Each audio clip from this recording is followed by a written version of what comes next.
काल परवा जिल्हा परिषद पंचायत समितीच्या निवडणुकीचे निकाल लागले.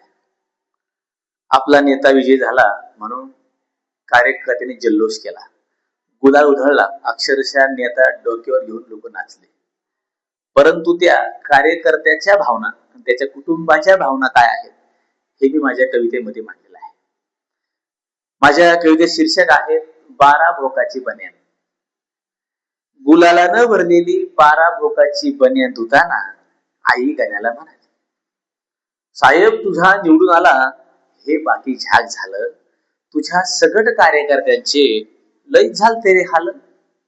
आता गावचा विकास करता करता थोडा स्वतःचा बी कर, आणि 4 पैसे गाठी मारून पत्र्याच तरी घर कर. सावकाराचे 30,000 व्याजा सगळं देऊन टाकू, आणि 2 जोड बन्यान घे ना, कुठपर्यंत हे भोक झाकू. त्यावर गण्या काय म्हणला आईला, हाव गाय दम धर, एवढी कशाला घाई. तुला सांगतो माझ्याशिवाय साहेबाचं पान सुद्धा हलत नाही. 2 भाकरी थापतू, जरा निहारी करून घेतो, आणि तालुक्याला साहेबाकडे जाऊन 2-3 कामच घेऊन येतो. भर उन्हात गाडीवर बसून गण्याचा घाम घाम झाला, कारण कालपर्यंत इसी गाडी होती गण्याकडे प्रचाराला. जसा साहेबाच्या बंगल्यात गण्यानं प्रवेश केला, तिथलं दृश्य पाहून गण्या हैराणच झाला. साहेबासाठी ज्याच्यासोबत 2 हात केले, साहेबासाठी ज्याच्यासोबत 2 हात केले, माझ्या अगोदर गुबगुबीत सोप्यावर बसले साले. साहेबाकडे बघून मी मात्र दम धरला थोडा. आपण आलोत कशाला, नको आपल्या कामात खोडा.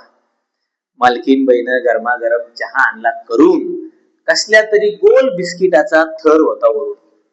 साहेब म्हटले, गण्या हाय का तुला वेळ, निवडणूक खर्चाचा लावू आपण मेळ. हिशेबाचा मेळ लागता आकडे एवढे वाढले, हिशेबाचा मेळ लागता आकडे एवढे वाढले. शेवटचा आकडा पाहून तर गण्याचे डोळेच पांढरे झाले. आकडा आला खर्चाचा 36 लाख आणि 1 कोटी. आकडा आला खर्चाचा 36 लाख आणि 1 कोटी. गण्याला कळालं आपल्यापेक्षा, आपल्या कर्जापेक्षा साहेबाच्या कर्जाची रक्कम तर लईच मोठी. आपल्या कर्जापेक्षा साहेबाच्या रक्कम तर लईच मोठी. साहेबाच्या विचाराला आपण सुद्धा जागू, साहेबाच्या विचाराला आपण सुद्धा जागू.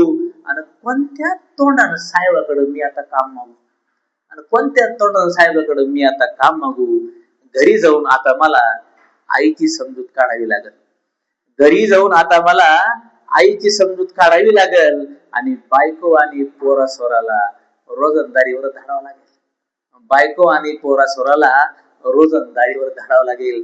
काही म्हणाराव, काही म्हणाराव, जो प्रचारासाठी दिवस रात्र एक करतो, जो प्रचारासाठी दिवस रात्र एक करतो, तोच सच्चा कार्यकर्ता शेवटी उपाशी मरतो, आणि तोच सच्चा कार्यकर्ता शेवटी उपाशी मरतो. धन्यवाद.